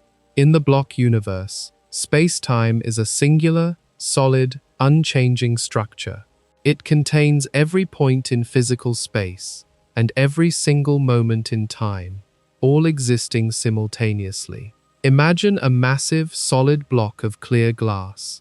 The length, width, and depth of the block represent the three physical dimensions of space, and the length running from one end of the block to the other represents the entire timeline of the cosmos. In this four-dimensional crystal, every event that has ever occurred, and every event that ever will occur, is permanently embedded. The blinding fire of the Big Bang is a fixed boundary at one end of the block. The freezing, silent heat death of the universe is a fixed boundary at the other end. The violent formation of the Earth, the birth of the first primordial oceans, the rise and fall of ancient human empires, the moment you were born, and the exact, inescapable moment of your eventual death. They are all just different, permanent coordinates within this solid, unyielding structure. Time does not flow through the block. The block simply exists. Why, then, do we experience the relentless, agonizing sensation of time passing? Why do we remember the past, but remain completely blind to the future? In the block universe, the flow of time is nothing more than a trick of human biology. Our brains are complex biological machines, hardwired by evolution to process information in a linear, sequential manner along the time axis of the block. We are like a flashlight, shining a narrow, focused beam across a dark, sprawling map in a pitch-black room. The beam illuminates one tiny, localized coordinate at a time, creating the vivid, highly convincing illusion of a moving present. But the entire map, the entire sprawling continent of past and future events, is already drawn. It is sitting there in the dark, perfectly formed, waiting for the spotlight of our consciousness to sweep over it. To understand this, think about a physical object, like a vinyl record. All the music, every single note, every silent pause, and every crashing crescendo exists simultaneously on the physical, spiral grooves of that disc. The song does not magically come into existence note by note as it is played. The entire composition is already there, permanently etched into the vinyl. The needle simply traces the path, converting the spatial geometry of the grooves into a temporal, subjective experience of sound. Your consciousness is the needle. The four-dimensional block universe is the record. You are experiencing the song of your life, note by note, feeling the rising tension of a difficult decision, the sharp pain of a sudden loss, and the warm release of a joyful resolution. But the track is already laid down. The final note is already etched into the geometry of space-time. You are not improvising the music. You are simply listening to a playback. The philosophical implications of the block universe are absolutely devastating to the concept of free will. If all of space-time exists simultaneously as a static, four-dimensional geometry, then tomorrow is already there. The events of next week, the political shifts of the next decade, and the state of the cosmos a million years from now are frozen in the physical architecture of reality, just as solidly, just as undeniably, as the ancient history of yesterday. You are not forging a new path into an open, undecided future. You are merely tracing a line across a pre-drawn map. When you face a difficult, life-altering decision and agonize over multiple possibilities, you feel the profound, heavy weight of personal agency. You feel as though you are standing at a literal crossroads in time, and your conscious choice will determine which version of the future physically manifests into reality. But in the block universe, the crossroads is a psychological illusion. There is only one path, and your entire journey along it is already permanently etched into the crystal of space-time. You cannot change the future any more than you can change the past, because fundamentally, under the laws of relativity, they are made of the exact same physical stuff. They are simply different coordinates on the exact same map. We desperately want to believe that our choices generate reality. We want to believe that the act of deciding collapses the hazy fog of possibility into the solid, unyielding fact of the present. But relativity tells us that the solid facts are already in place. Your subjective perception of making a choice is just a specific neurological event located at a specific set of coordinates in space-time. The outcome of that choice is located slightly further down the time axis. Both events coexist perfectly in the block universe. You do not author the outcome. You merely experience the biological transition between the coordinates. This static view of time completely dismantles the machinery of human regret and anxiety. Why agonize over a terrible mistake in the past if it is permanently embedded in the block, as fixed and unchangeable as the orbit of Jupiter? Why fear the unknown? approaching future if it is already as solid and real as the ground beneath your feet. The block universe, as terrifying as it is to our sense of freedom and autonomy, also offers a strange, cold, and beautiful comfort. It suggests that nothing in the universe is ever truly lost. Every moment you have ever lived, every person you have ever loved, and every fleeting second of joy you have ever experienced exists permanently in the architecture of space-time. They are not gone, fading into the void of an erased past. They are simply located at a different set of coordinates, forever preserved in the four-dimensional amber of reality. But this cold comfort requires the total and absolute sacrifice of our free will. It forces a radical humbling of the human ego. Because our fragile, temporary neural networks process reality slice by slice, we project that biological limitation onto the universe itself. We arrogantly demand that the cosmos share our experience of a vanishing present. But the universe is vast, geometric, and entirely indifferent to how a localized cluster of carbon-based neurons processes sensory data. If the future is a destination that already exists, waiting in the dark for our consciousness to catch up to it, then our struggles, our deepest moral choices, and our desperate attempts to steer the course of our lives are just localized chemical reactions, playing out an inevitable geometry. We are left to wonder about the nature of the spotlight itself. What is this conscious awareness that crawls blindly along the four-dimensional crystal?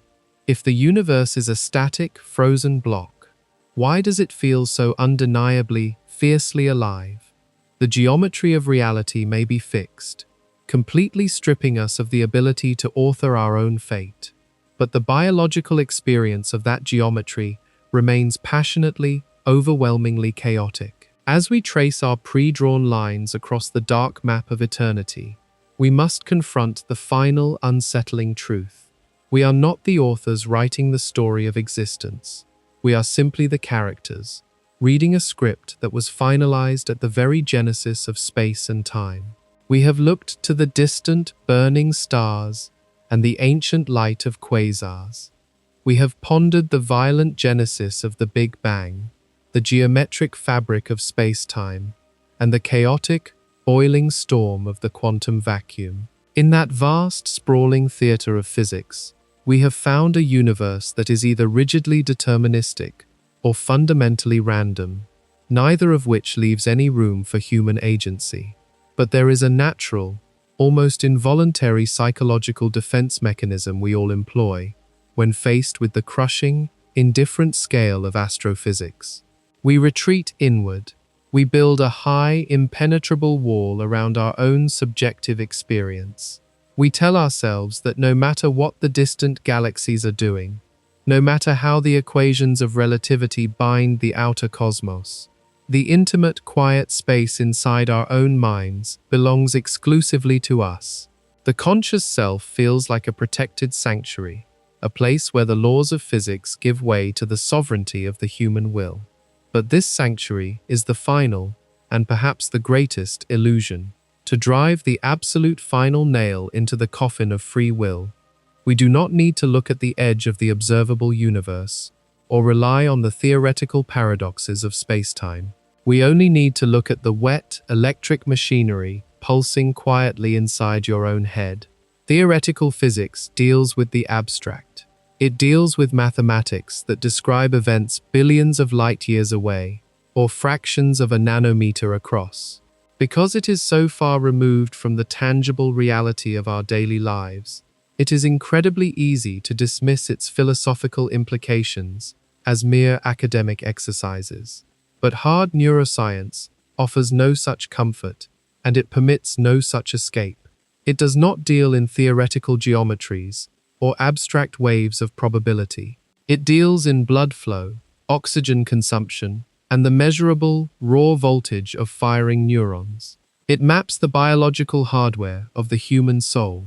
And when it maps that hardware, it reveals a sequence of events that completely shatters our understanding of who is actually in control.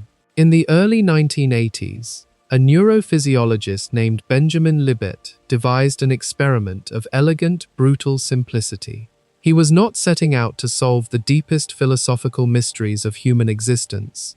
He simply wanted to map the chronological timeline of a voluntary action. He wanted to see what a spontaneous, freely willed choice looked like as an electrical signature pulsing through the brain.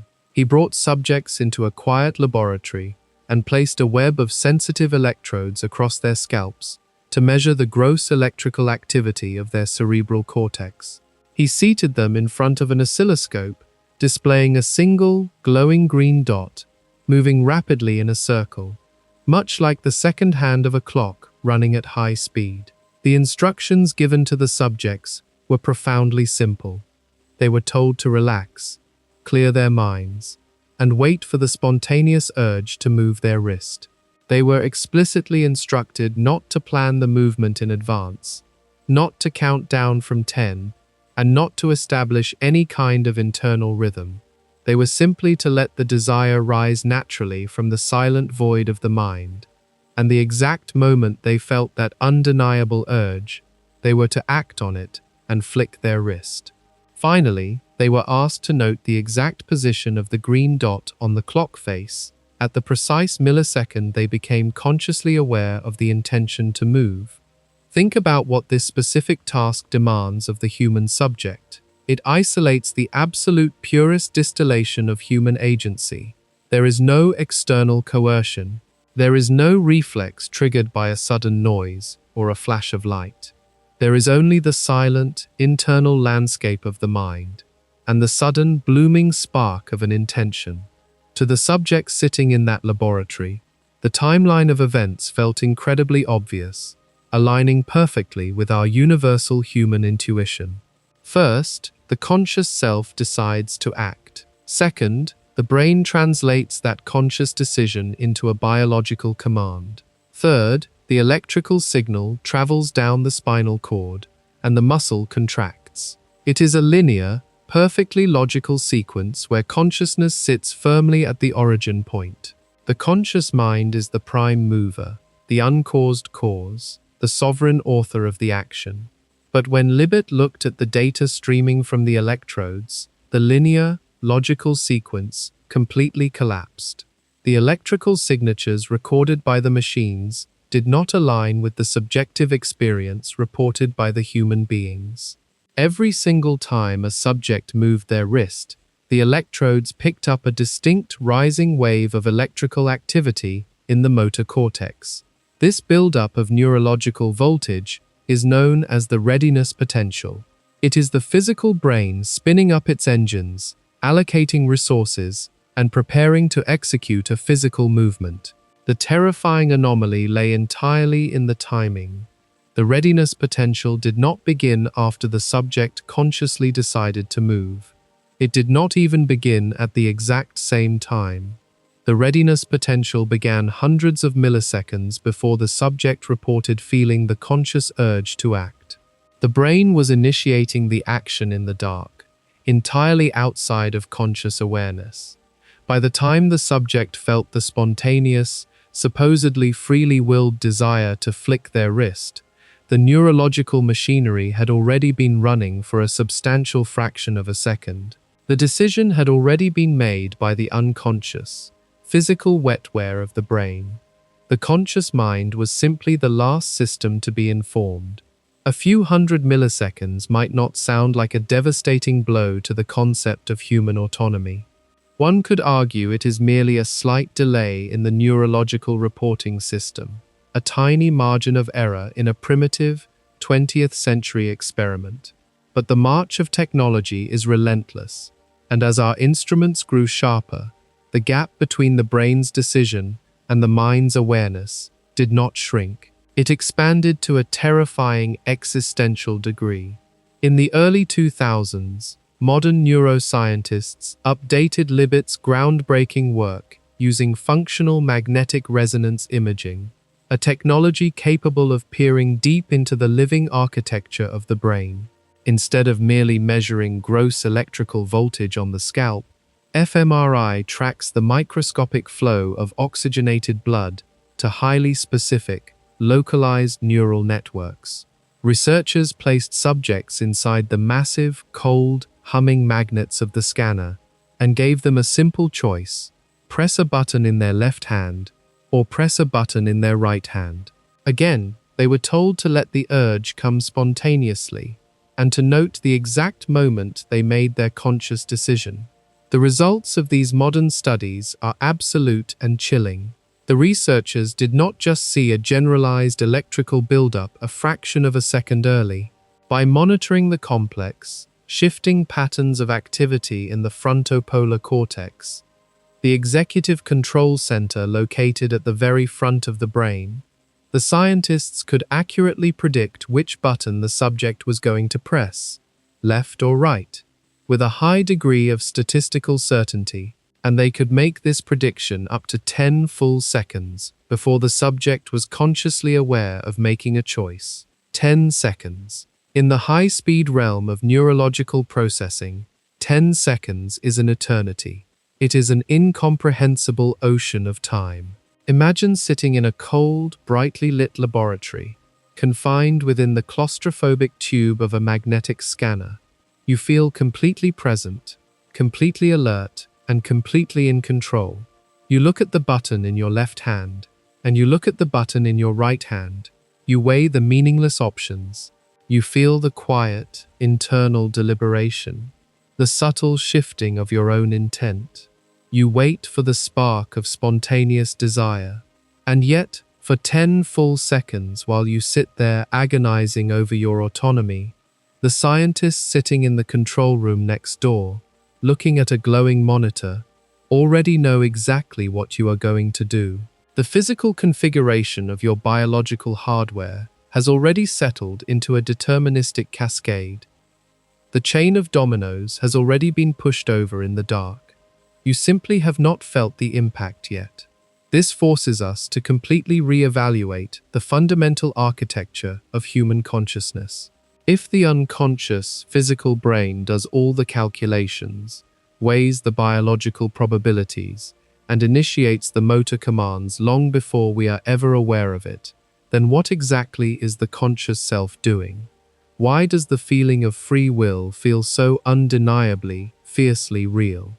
The answer is a masterpiece of evolutionary engineering. It is a flawless, deeply integrated illusion generated by the nervous system to maintain cognitive cohesion.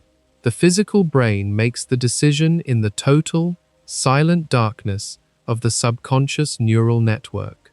It relies on your genetic predispositions, your conditioned responses, your stored memories, and the immediate environmental stimuli to compute the optimal biological output. Once the decision is made, and the physical sequence of firing neurons is locked in, the brain sends a delayed neurological signal to the conscious mind. But the brain does not present this signal as a delayed report of a past event. It seamlessly stitches the awareness of the action directly into the fabric of the present moment, generating a post hoc sensation of intent. It tricks your consciousness into believing that it was the author of the action, rather than merely a passive observer. You do not consciously decide to move your hand. Your brain moves your hand, and simultaneously generates the subjective feeling of having wanted to move it. The conscious mind is essentially a neurological public relations department. Its only job is to tirelessly take credit for decisions it had absolutely no part in making, rationalizing the actions of the biological machine after the fact, to make a coherent narrative of a self. The profound, inescapable conclusion of modern neuroscience is that you are a passenger. You are strapped into a highly complex, brilliantly adapted biological vehicle that is driving itself on autopilot. But the vehicle is equipped with a breathtakingly immersive virtual reality headset that feeds you a constant, flawless simulation of control. The simulation tells you that your hands are firmly on the steering wheel. It tells you that you are pressing the accelerator, navigating the turns, and choosing the destination. The illusion is so complete, so perfectly integrated into the biological hardware of your brain, that you never once realize you are actually sitting in the back seat, completely at the mercy of the machine. This realization strips away the absolute final layer of human exceptionalism. We can no longer retreat into the sanctuary of the mind, because the mind itself is a physical artifact, bound by the relentless machinery of cause and effect. Every great triumph of human history, every beautiful work of art, every terrible, unspeakable atrocity, and every quiet, unnoticed act of kindness was initiated in the dark, silent depths of a subconscious neural network. The people we love, the enemies we fight, and the reflection we stare at in the mirror every single morning are all biological automatons. We are beautifully complex machines, executing pre-written code while simultaneously experiencing the vivid, tragic hallucination of freedom. And so, the vast macrocosm of outer space and the microscopic microcosm of the human skull perfectly align. Whether we look outward at the static, frozen geometry of the block universe, where the entire future is already etched into the unyielding crystal of space-time, or we look inward at the wet, firing synapses of the prefrontal cortex, where the subconscious brain seals our fate seconds before we even know it, the verdict remains exactly the same. There is no ghost in the machine. There is no magical spark of agency that operates outside the unforgiving laws of physics.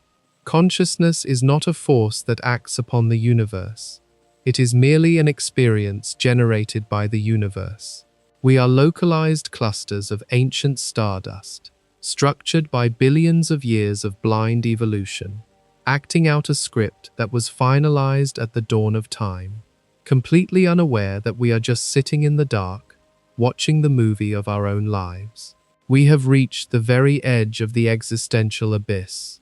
We have dismantled the comforting mythology of the ghost in the machine, stripping away the illusion that human consciousness operates in a magical vacuum. We have looked out at the sprawling, cold architecture of the cosmos and found a universe governed entirely by the unyielding laws of cause and effect. We have peered into the microscopic, wet landscape of the human brain and watched the subconscious chemical machinery make decisions long before the conscious mind is even aware of them. Throughout this journey, the terrifying shadow of Laplace's demon has hung over us, the hypothetical, all-knowing intelligence capable of viewing the entire timeline of the cosmos as a solved mathematical equation, proving that our future is locked in place and our sense of agency is nothing more than a biological hallucination. But before we surrender our humanity to the cold gears of fate, we must pause. We must look closer at the architect of our despair. We must subject Laplace's demon to the exact same rigorous, unforgiving physical laws that we have just applied to ourselves. And when we do, a profound and beautiful shift occurs. The all-seeing eye of classical determinism begins to violently fracture, revealing a fundamental, inescapable blind spot built into the very fabric of physical reality. To understand the flaw in the demon, we must first look at the inherent instability of the physical world. Let us begin with gravity. If you take two massive bodies in the silent vacuum of space, such as a star and a single orbiting planet, their gravitational interaction is governed by a beautifully simple, elegant mathematical equation. You can calculate their precise orbital trajectories billions of years into the future with absolute, pristine accuracy. But introduce just one more element. Add a third massive body to the system, like a rogue planet or a binary star. Suddenly, the elegant mathematics completely disintegrates. The gravitational pull of the first object affects the second, which alters its pull on the third, which instantly feeds back into the first. This is the infamous three-body problem. There is no simple equation to solve it. The system becomes a chaotic, infinitely looping feedback mechanism. The orbits become wildly erratic, wildly unpredictable, and hypersensitive to the most microscopic alterations. This hypersensitivity is the foundational principle of chaos theory.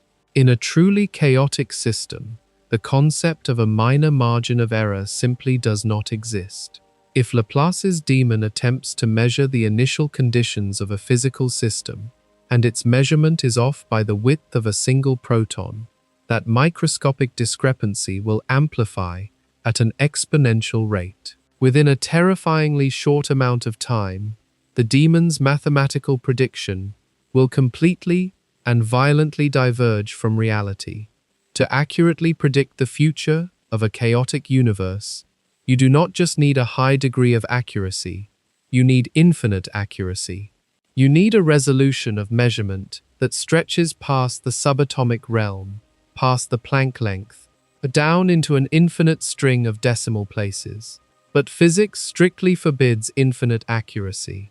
The quantum vacuum is a boiling ocean of uncertainty. You cannot lock down the exact simultaneous position and momentum of a single electron, let alone the countless trillions of interacting particles that make up a chaotic macroscopic system.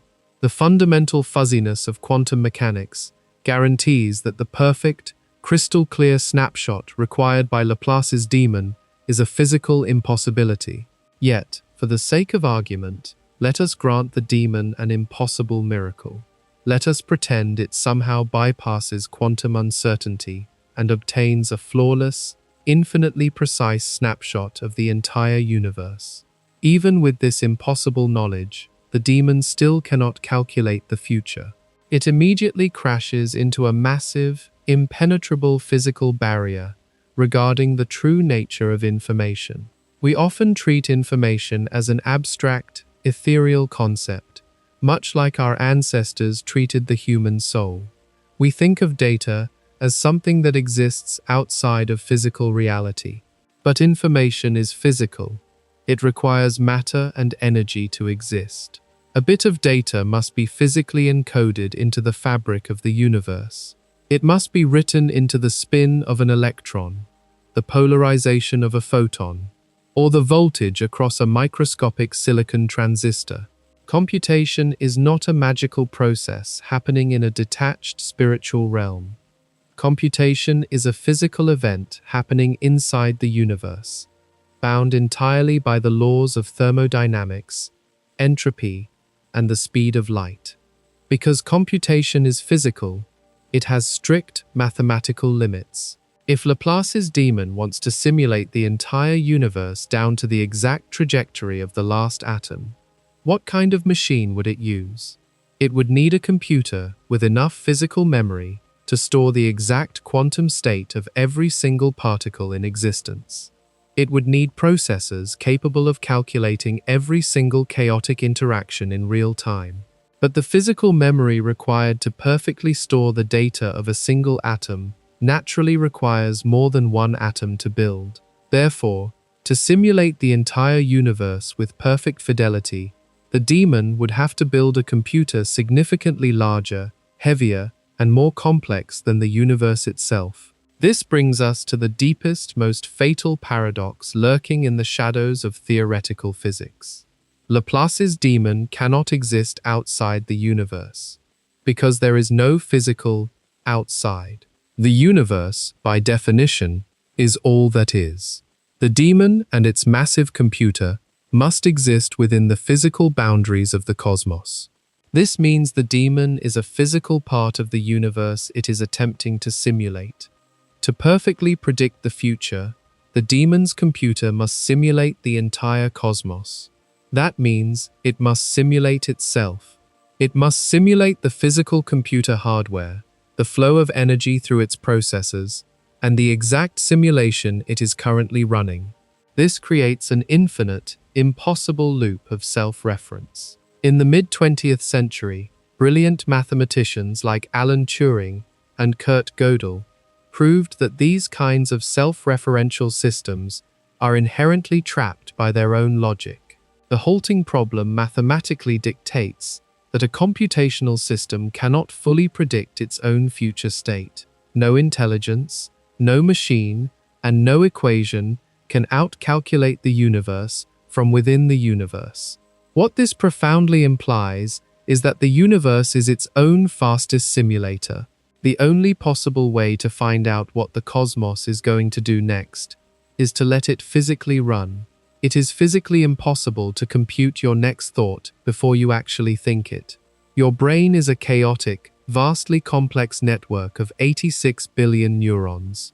The cascading electrical storms moving through your mind are deeply intertwined, heavily subjected to the hypersensitivity of chaos theory, and strictly bound by the thermodynamic limits of computation. Your future state is permanently shielded from prediction by the sheer, staggering complexity of your own physical architecture. The script of the cosmos may indeed be written by the unyielding laws of cause and effect, but it is written in an ink that can only be read exactly at the moment it is being lived. The future is rigidly determined, but it is fundamentally, mathematically unknowable. This realization pulls us back from the edge of the existential abyss. We have stared into the cold machinery of reality, and we have accepted that we cannot break the laws of physics. We cannot reach down into our synapses and summon electrical impulses out of absolute nothingness. But knowing that the future is forever veiled from prediction allows us to completely redefine what it actually means to be free. For centuries, we demanded a definition of free will that required us to be supernatural entities. We wanted to be minor gods, operating completely outside the chain of causality, capable of violating the thermodynamic laws of nature at a whim. When physics proved this was impossible, we felt a profound sense of loss. But the philosophical consensus of the modern era, a highly grounded viewpoint known as compatibilism, asks us to stop grieving for a magical power we never actually possessed. Compatibilism asks us to stop looking for freedom in the violation of physics, and start looking for it in the nature of the biological machine itself. True freedom is not the ability to magically operate outside the chain of cause and effect. That is an impossible fantasy. Freedom is simply a highly complex biological machine, functioning exactly according to its internal programming, without any external coercion. Consider the difference between two physical states. If someone puts a weapon to your head and forces you to hand over your wallet, you are not free. Your internal biological calculations, your desires, and your moral frameworks are being violently overridden by an immediate, external physical threat in your environment. The output of your machine has been hijacked. But imagine you are sitting alone, in a quiet room, facing a major life decision. There is no external threat. There is no coercion. You weigh your desires. You access your deep vault of stored memories. You project potential outcomes into the future, and your brain naturally, quietly computes a decision based on the entirely unique, cumulative history of exactly who you are. That is freedom. The fact that this decision is physically determined by the molecular structure of your brain does not rob the decision of its meaning. It is the very thing that gives the decision its meaning. Your choices are determined by your genetics, your past experiences, your learned values, and your specific neurochemistry. But all of those things are exactly what constitute you. If your decisions were not determined by these physical factors, they would be random. And as we have already established, randomness is not freedom. You want your choices to be determined by the physical reality of who you are. We suffer from a linguistic illusion, a habit of speaking about ourselves as if we are separate from our physical bodies. We say, "My brain decided," as if the brain is an alien parasite living inside our skull, forcing us to do things against our true will. But you are not a helpless ghost trapped inside a deterministic meat computer. You are the computer. You are the highly complex, firing neural network. You are the specific, localized arrangement of atoms making the choice. When your subconscious brain computes a decision in the dark, seconds before you are consciously aware of it, that is not an outside force hijacking your life. That is simply you, functioning exactly as you are meant to function. The conscious mind is just the localized part of the network that experiences the final output of the calculation. The universe is a vast, unyielding engine of cause and effect, stretching back nearly 14 billion years. But you are not separate from that engine. You are a highly evolved, intensely localized, self-aware piece of it. There is a profound cinematic beauty in this grounded realization. We are the cosmos processing itself.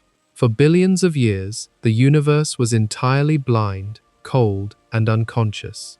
It was a silent expanse of colliding rocks, burning plasma, and expanding voids. But through the relentless, mechanical grinding of evolution and the strict laws of chemistry, the matter of the universe arranged itself into a structure complex enough to open its eyes. Through your vision, the universe perceives its own ancient light. Through your capacity for logic, the universe attempts to decode its own underlying mathematics. Through your capacity for grief, joy, and love, the cold, unfeeling void finally experiences the warmth of meaning. The illusion of supernatural, uncaused free will is gone, replaced by a reality that is far more heavy and in many ways far more magnificent. We are conscious matter, forged in the crushing gravitational hearts of dying stars, bound together by the unyielding laws of nature and navigating a chaotic, entirely unpredictable timeline. The script of existence is indeed written by the strict, unforgiving physics of cause and effect. It is a chain of dominoes falling in the dark. But you are the universe experiencing the breathtaking, terrifying, and beautiful unfolding of that script in real time. You are the exact point in space and time where the mathematics of the cosmos become self-aware. And even if every thought, every heartbeat, and every decision is perfectly bound by the physical laws of nature, the sheer, staggering privilege of being the machine that gets to experience it is an absolute marvel. Good night, and see you in the next video.